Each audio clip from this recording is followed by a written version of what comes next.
it's been part of my life. Mrs. Meehan has become an integral you just part wind of me up City and I Hall, come here. and many of her colleagues believe it's it the won't hub be of the the same city, without and her. I think I'll be She has shared office with all of the city's Lord Mayors, from Alderman Harry Quinlan to the present Alderman Joy Cummings.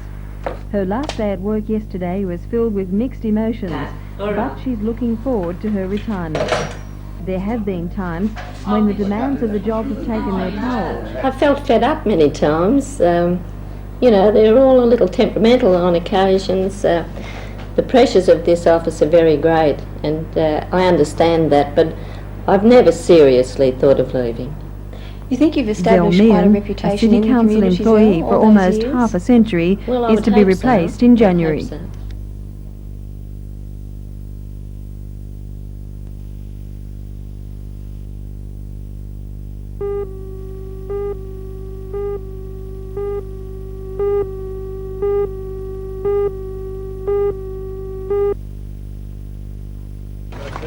After lengthy discussions inside the club, union officials returned to the picket line with bad news. Still no agreement. Industrial action will continue over the weekend, and the greenkeepers will meet again on Monday morning. They'll not call off their action until 2 paragraphs the union finds provocative are deleted from the peace agreement. This is despite the fact that the club has agreed to pay its greenkeeper a 4.3% pay rise. The meat in the sandwich is the young apprentice, Brad Ryan, who came under fire from the picket line today for knowing the dealings. The club officials said Pickett had caused abuse of Brad while he tried to work. This was confirmed by Brad's father, Mr. Terry Ryan, who was at the club at the time. No, that's right. He's had pressure put on him by the union, by certain members of the union, with regard to abuse being yelled at him while he was doing his work. He's also had phone calls directed to him here at home at odd hours of the morning, say from 5:30 onwards. And generally speaking, comments that have been made to him by members of the union have been very detrimental. Now, you're saying the union has actually made abusive statements to him while he's been at work? Yes, there was quite a bit of abuse yelled to him this afternoon over the fence by a certain faction of the union. And how did Brad react to all this? Well, naturally, he was pretty cut up by it. He's a sort of bloke that he didn't let it get to him, but you could see he was affected by it.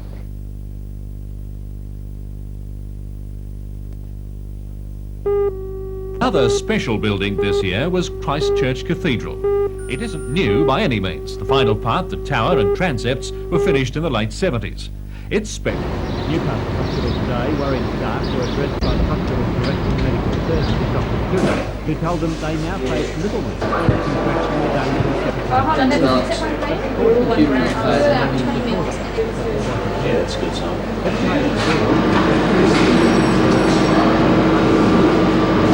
A motorcycle accident victim taken first to the Martyr, and then Newcastle Hospital has been identified as the carrier.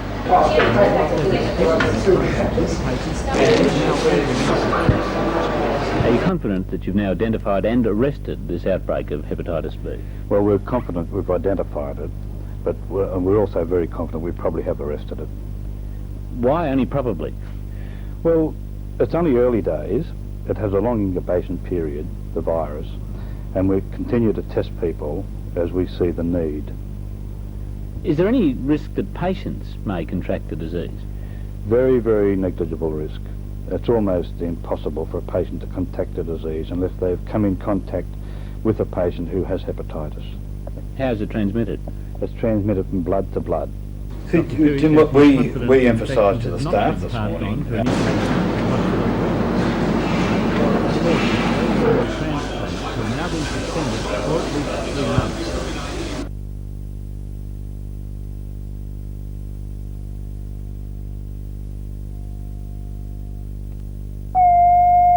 To get away well, I think the back line might have been the one that was causing the problem and not the front line.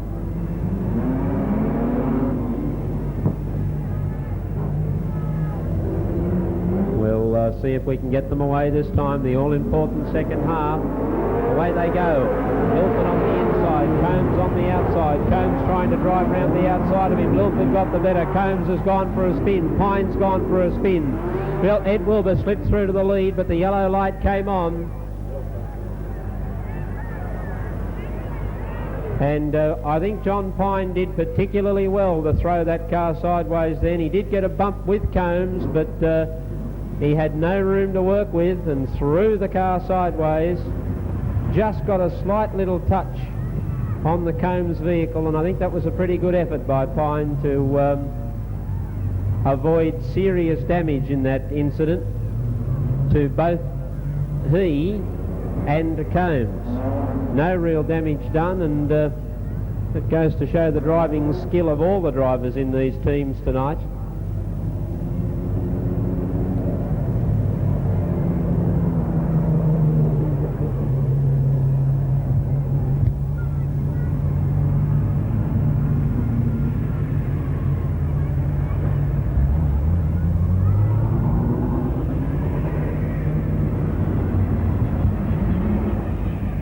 So we'll need to get a restart here.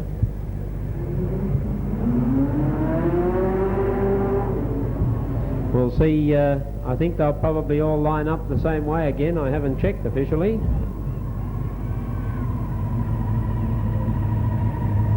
Now I've checked officially, and yes, they are being lined up as per start. Lilford, Combs,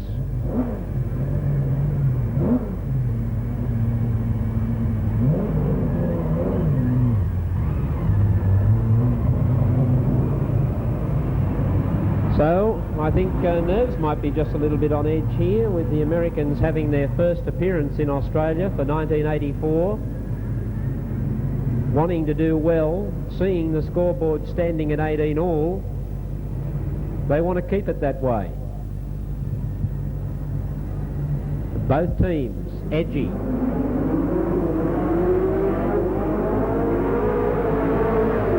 Time Rodney Combs made a better start of it and managed to get around Lilford. No, he's gone again, and Ed Wilbur has cleaned them up. We'll see what damage is done here. Graham Lilford has climbed out and invited Rodney Combs to go home. What, did he invite him to his place or what? No, he didn't invite him to go home to his place. Oh, I think thought you better go.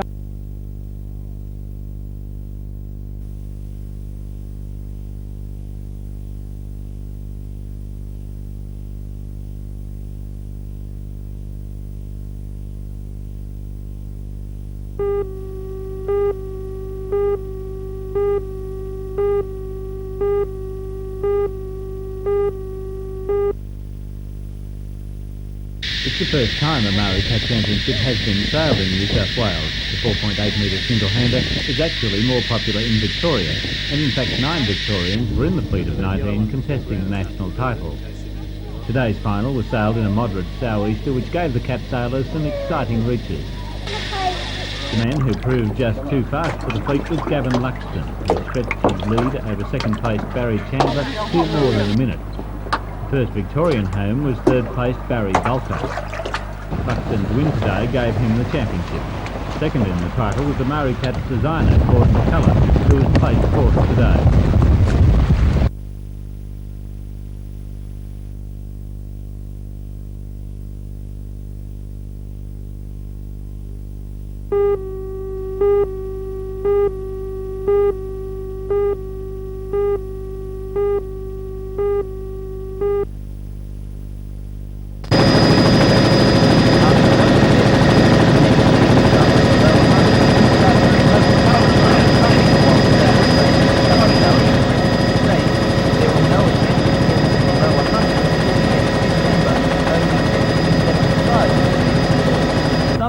Important.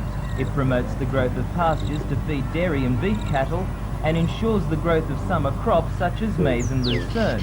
So the good soaking falls over the Christmas-New Year period dramatically improve the situation. Pastures and our winter crops. That's ideal, it really is. It's the best month we've had for a long, long time, it really is. What's it doing? Of course, you can't please everybody, even more so in agriculture. The rain has interrupted the harvest of winter cereals such as wheat, barley and triticale, although yields have remained high. It has also resulted in some leaf diseases and reminded farmers that you can only make hay when the sun shines.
Medical authorities expanded the list of those to be vaccinated to 250, including families of confirmed cases of the disease.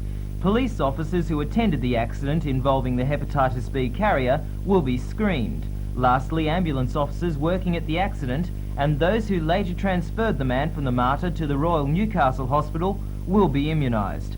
Ambulance officers are not satisfied with the decision. They are seeking a full explanation from health authorities as to why it took until yesterday for them to be informed which accident patient was the source and for action to be taken.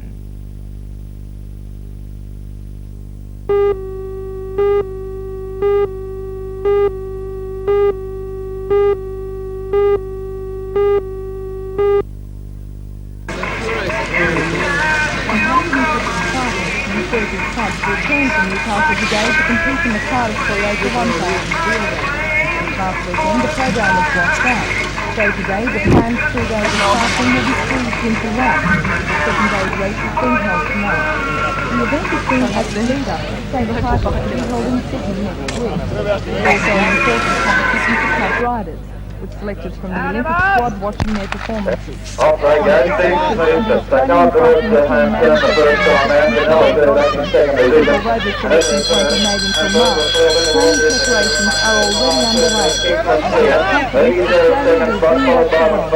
But this time we got a real good feeling we may get medals on the road as well as the track, and I think it will be our best year we've ever had at the Olympics. What have you been doing to try and prepare the cyclists for what they can expect in Los Angeles? Well, we started actually 12 months before the Commonwealth Games with the Olympics in mind, exposing our bike riders, sending them overseas, taking them overseas, and now we've got a particularly good squad with a fair bit of exposure from overseas, but unfortunately we can't actually name a squad until selection times, which is not until March next year, which is fairly close to competition time really. So in March we select the team, and then they go for a justification tribunal, and then we take them away immediately overseas. Hopefully in that squad the majority will be fellows that we've been working on for the past 3 years at that time. But we really think they will be, but we'll have a couple of new fellows no doubt. But generally the team will be a very experienced team, and as I said earlier, I'm very confident this will be our best year at Olympics.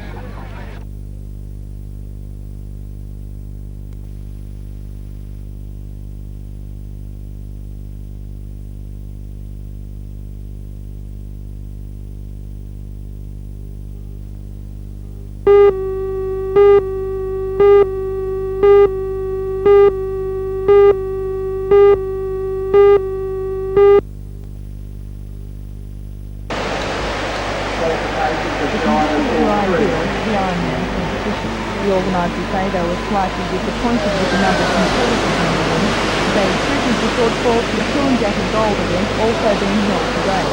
Men were required to cover their surfaces around boards, then swap the surfboards in a repeated exercise, with the third leg requiring the competitor to swim out to a boarding gate, then run 100 metres to the finish line. First across the line, John Anderson from Stockton received $100 for his efforts. Later in the afternoon, the fees swelled to be open both sides.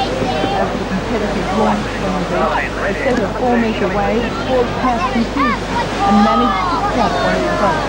But despite this initial delay, all boats made it back in one piece, with the favourite Swansea Belmont declared the winner.